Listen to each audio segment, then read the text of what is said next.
3 जुलाई से लागू होंगे 3 नए क्रिमिनल लॉ, जिसमें राजद्रोह की जगह अब देशद्रोह का होगा इस्तेमाल।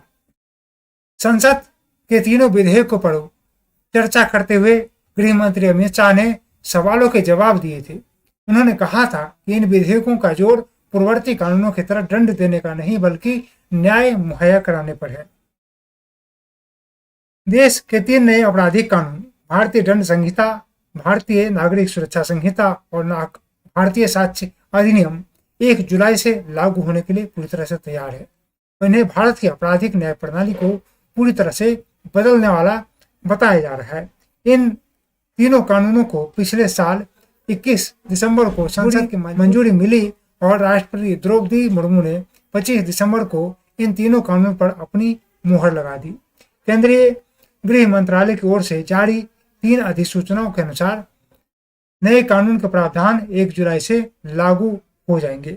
ये कानून औपनिवेशिक युग के भारतीय दंड संहिता, दंड प्रक्रिया संहिता और 1872 के साक्ष्य अधिनियम की जगह लेंगे।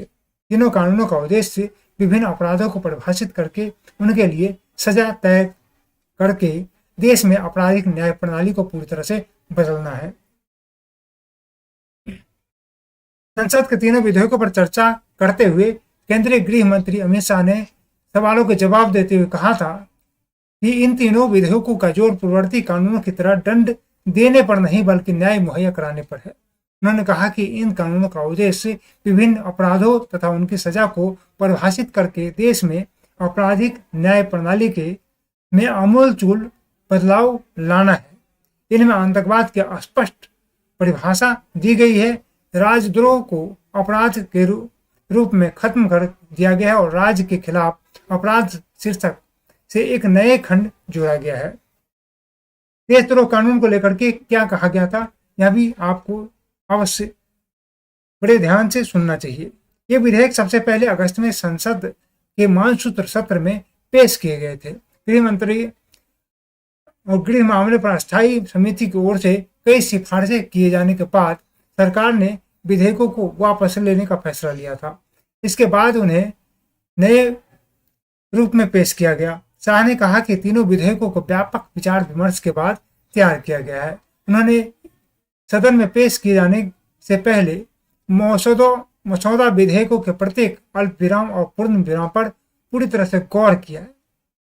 भारतीय न्याय संहिता अलगाववाद के कृत्यों, सशस्त्र विद्रोह, विध्वंसक गतिविधियां, अलगाववाद गतिविधियां या संपूर्णता या एकता को खतरे में डालने जैसे अपराधों को देशद्रोह कानून के नए अवतार में सूचीबद्ध किया गया है।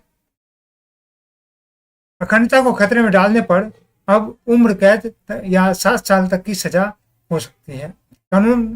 नए कानून के अनुसार कोई भी व्यक्ति अगर शब्द हो या संकेतों, दृश्य प्रतिनिधित्व या इलेक्ट्रॉनिक संचार या फिर वित्तीय या अन्य माध्यम से जानबूझकर अलगाव या सशस्त्र विद्रोह या फिर विध्वंसक गतिविधियां करता है या भड़काता है या फिर भड़काने की कोशिश करता है या अलगाववादी गतिविधियों की भावना, संपूर्णता या एकता को, भारत की अखंडता को खतरे में डालने के लिए कोशिश करता है या उसके लिए उकसाता है, तो ऐसे कृत्यों के लिए उम्र कैद की सजा हो सकती है या फिर 7 साल की सजा हो सकती है।